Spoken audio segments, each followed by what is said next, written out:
What does Harlem mean to me? Harlem is home to me. Harlem is just gonna be a part of me forever. Like, I'm always gonna have that swag. I'm always gonna have that lingo. Black culture, everyone's culture. I think everybody comes from all over the world just to experience Harlem once in their life. Harlem is where I grew up. Harlem is where like most of my people stay. Harlem is just gonna be a part of me forever.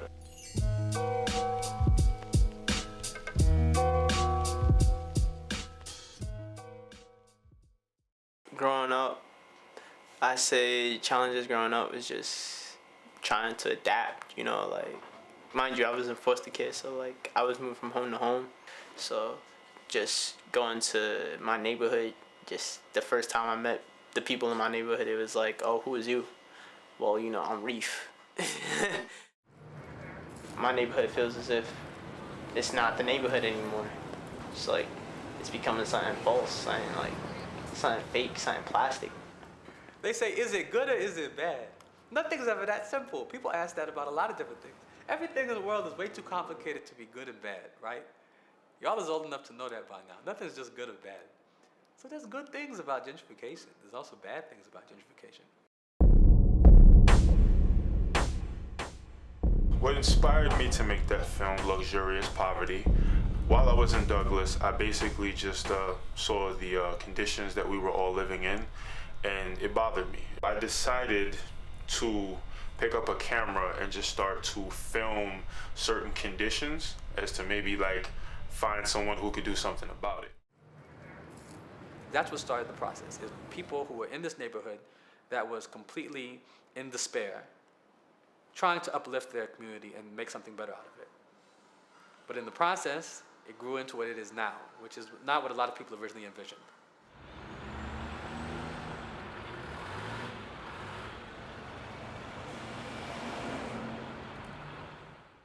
I came into the neighborhood of Harlem maybe 8-9 years ago. I am an outside person coming in, and I use those services. I definitely go to Whole Foods every now and then. I definitely, use the bike lane. I definitely engage in some of the changes that has happened in Harlem. I keep remembering when they first started doing the construction right next to the projects. When they started doing construction on the projects, and also the building that's across the street from the projects, that was when they had cops and construction workers and also NYPD officials starting to come in more. You're not used to the way they live their life, and they're not used to the way you live yours.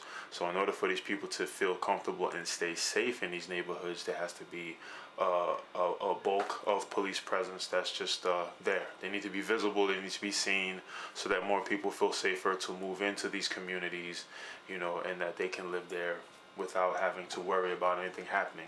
I can't say the crime rate's done gotten lower. I can say that publicly, everything's been great, like peaceful wise. But if you really want to think about it and get into like the part where everything's really happening, it didn't get any better. It just got worse. Just smarter with it now. Nowadays, you walk through your own neighborhood and you're a minority just off rip. The most important thing is that you come in here and you respect what's here. And don't come in trying to change whatever, right? Who are telling me that gentrification isn't something about your skin color. It's not even about your money. It's an attitude. It's a mental state. So if you come in with the state of mind of, okay, I'm going to go and I'm going to integrate myself into this community, you're not a gentrifier. You may be a new resident, but you're not a gentrifier. Make a specification, right?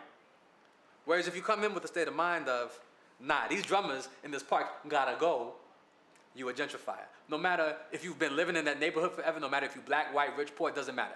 State of mind.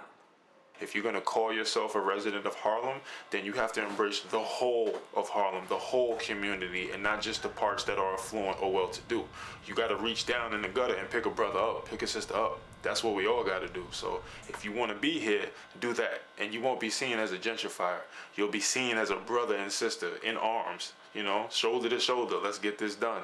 And that's exactly what it is to be community in Harlem. I've gotten to know a lot of my neighbors who have been there for 30, 40 years.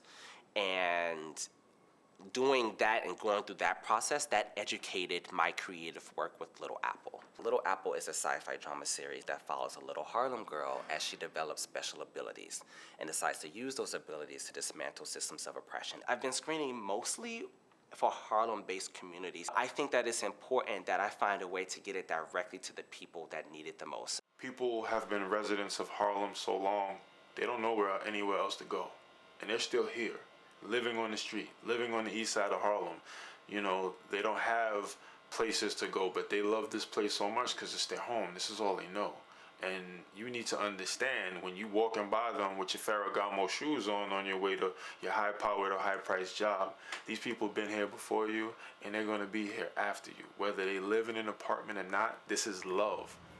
If I do leave Harlem, I'm definitely gonna come back because it's just too much here not to try to come back to. Like, it's just a lot of people, a lot of culture, a lot of reminiscing.